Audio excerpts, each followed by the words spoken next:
काली नजर। माँ, माँ, अरे क्या माँ माँ कर रहा है? बकरी का बच्चा है क्या? अरे माँ मजाक छोड़ो, मुझे फाइनली वो मेन चौराहे वाली दुकान मिल गई है। अब देखना, आपका बेटा दुगनी स्पीड से पैसा कमाएगा। उफ़ो, ये क्या? मेरी ऑनलाइन मेकअप क्लास चल रही है। इतनी जोर से क्यों बोल रहे हो आप दोनों? अरे मेरी धर्म पत्नी जी, मेकअप क्लास बाद में करना, वो चौराहे वाली दुकान मिल गई है हमको। अरे वाह, रुको मैं अपनी माँ को फोन लगाकर बता देती हूँ। अरे मैं भी अपने रिश्तेदारों को बता देती हूँ, कितनी खुशी की बात है। हाँ हाँ, मैं भी अपने दोस्तों को बता देता हूँ, 1 हफ्ते बाद रजिस्ट्री है। बस घर में खुशी का मौका था। उन तीनों ने अपने अपने फोन उठाए और लोगों में बात फैलाना शुरू कर दिया। और रही सही कसर श्वेता बहू ने अपने पड़ोस में सबको बताकर कर दी। अरे वर्मा आंटी, अब हम भी जल्दी कार ले लेंगे, घर का रेनोवेशन होगा और ठाट से रहेंगे हम भी। अरे ऐसा क्या हुआ? लॉटरी बाटरी लग गई है क्या? अरे इस बार चौराहे वाली मॉल में हमको भी दुकान मिल गई है, दुकान नंबर 21, जो एकदम चौराहे पर है। अब ग्राहक बढ़ेंगे तो आमदनी भी बढ़ेगी ही ना।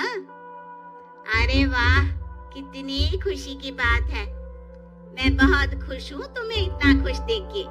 बाकी एक बात कहूँ, सबको मत बताते फिरना, किसी की नजर लग जाएगी तो खुशी की खबर वापस लौट जाएगी। हैं? ऐसे थोड़ी ना होता है, अब डरा रही हो। अरे सही कह रही हूँ, काली नजर कहते हैं इस चीज को, जब आप किसी को कुछ बताओ और वो काम बिगड़ जाए। अरे लेकिन मैं तो... तुमने सबको बता दिया ना? हाँ, फोन लगा लगा के। अब बच के रहना, काली नजर बड़ी खतरनाक होती है। श्वेता इतनी खुश रहती है कि वो वर्मा आंटी की बात पर ध्यान ही नहीं देती, जबकि पड़ोस में और भी लोगों से खुशी की खबर शेयर करती रहती है।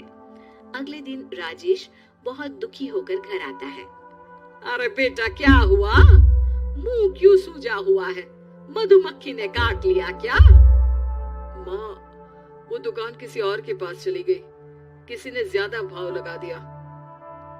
अरे पर बात तो आपसे हुई थी ना उस दुकान वाले की? हाँ, आज मैं टोकन अमाउंट देने गया था, तब मुझे पता चला कोई आकर सुबह मुझसे पहले ही ज्यादा अमाउंट दे गया। काली नजर। क्या कहा?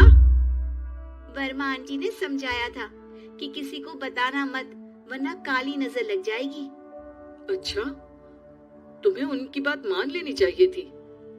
उनकी बात मान लेती, लेकिन उसके पहले ही सबको बता चुके थे ना हम तीनों। अरे अगली बार से ध्यान रखेंगे, कोई भी नई चीज होगी तो किसी को नहीं बताएंगे। तीनों कुछ दिन ऐसे ही रहते हैं, पर एक दिन श्वेता को एक मेल आता है। राजेश, मेरा ऑनलाइन मेकअप कोर्स कंप्लीट हो गया, अब मैं खुद का पार्लर खोल सकती हूँ। अरे वाह, अपने मोहल्ले में ही खोलते हैं? ये जो घर के सामने दुकान है ना, वही? हाँ, यहाँ सस्ती भी मिल जाएगी। अगले दिन श्वेता वर्मा आंटी के पास जाती है मिठाई का डब्बा लेकर। अरे आओ आओ, कैसे आना हुआ? जोर से नहीं बोलूंगी, वो सामने वाली दुकान है ना, वहाँ मैं अपनी पार्लर की दुकान खोलने वाली हूँ, उसकी मिठाई है। अरे वाह, बहुत बधाई हो तुमको। हाँ, मैं कमाने लगूंगी तो राजेश पर पूरे घर का बोझ नहीं रहेगा ना आंटी जी। ये तो है, पर ये बता कि तूने ये बात किसी और को तो नहीं बताई ना? अरे नहीं नहीं, पिछली बार गलती कर दी थी, काली नजर लगी किसी की और राजेश के हाथ से वो दुकान चली गई थी।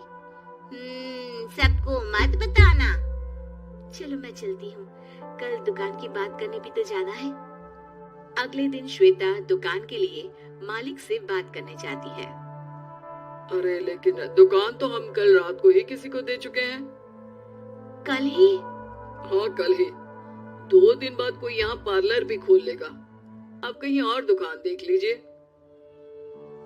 अरे पर हमको भी तो पार्लर ही खोलना था।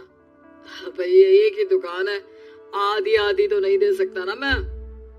राजेश और श्वेता घर पर हताश होकर आ जाते हैं। इस बार तो किसी को बताया भी नहीं था, अब किसकी काली नजर लग सकती है। सुनो, तुमने माँ को बताया था क्या? अरे कैसी बात कर रही हो, माँ की नजर थोड़ी ना लगेगी। पक्का तुमने किसी को नहीं बताया था ना? सिर्फ वर्मा आंटी को बताया था, उन्होंने ही मुझे किसी को नहीं बताने को कहा। अरे यार तुम भी सही हो, मेरी माँ को नहीं बताने को कह रही हो, पर वर्मा आंटी को बताना तुम्हें जरूरी लगा। अरे वर्मा आंटी ने ही तो काली नजर के बारे में बताया था ना, वो हमेशा हमारा भला ही तो चाहती है। मेरी माँ भी हमारा भला ही चाहती है। अरे पर चिल्ला क्यों रहे हो, बात नहीं कर सकते क्या आराम से? नहीं आता हूँ आराम से बात करना, और करना भी नहीं चाहता हूँ मैं। दुकान जाने का दुख गुस्से में बदल गया था और राजेश और श्वेता में बात बंद हो गई थी। 2 दिन बाद मोहल्ले में पार्लर का इनॉग्रेशन हुआ, जिसमें मोहल्ले के सभी लोगों को बुलाया गया, पर श्वेता, राजेश और माँ नहीं जाते। माँ अंदर आ जाओ, क्या देख रही हो? अरे नया पार्लर देख रही हूँ अपने आंगन से। देखो, माँ को दूसरे का सुख देखने में कितना मजा आ रहा है, मेरा दुख नहीं दिख रहा इन्हें। यहाँ मेरा पार्लर भी तो हो सकता था। अरे चुप रहो यार, हर बात में लड़ाई क्यों ढूंढ रही हो? राजेश और श्वेता फिर बहस करने लगते थे। तभी माँ ने दोनों को बाहर बुलाया। अरे जरा देखो तो, दुकान चलाने वाले का बोर्ड पर नाम क्या लिखा है? श्रुति वर्मा। गाड़ी निकाले बेटा, हमें कहीं जाना है। काली नजर का इलाज कराने। राजेश अपनी बाइक निकालता है। तीनों ट्रिपलिंग कर रहे हैं।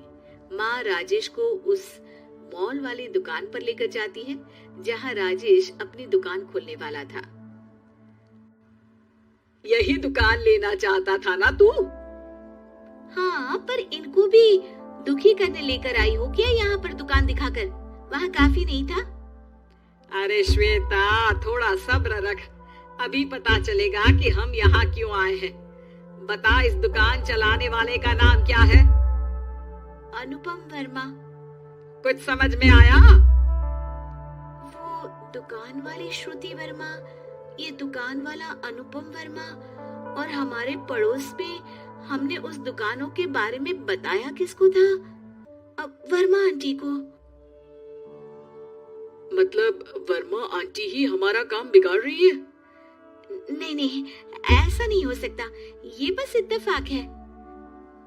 राजेश अपना फोन निकालता है और श्रुति वर्मा और अनुपम वर्मा के नाम फेसबुक पर सर्च करता है, जहां ये दोनों ही वर्मा आंटी के रिश्तेदार होते हैं। श्वेता को समझ में आ जाता है कि वर्मा आंटी की ही नजर काली नजर है। अब क्या करना है? कोई भी खुशी की खबर हो तो काली नजर से बचना है, यानी वर्मा आंटी से बचना है। अरे पर मुझे ये समझ में नहीं आया कि वो हमारे साथ ऐसा क्यों करेंगी। अरे बेटा, एक सीख है, दूर के आदमी को आपकी तरक्की से कम परेशानी होगी, पड़ोसी को ज्यादा। दोनों माँ की बात में हामी भरते हैं और अगला काम चुपचाप करने की कसम खाते हैं, ताकि आगे से वर्मा आंटी कोई काम ना बिगाड़ सके।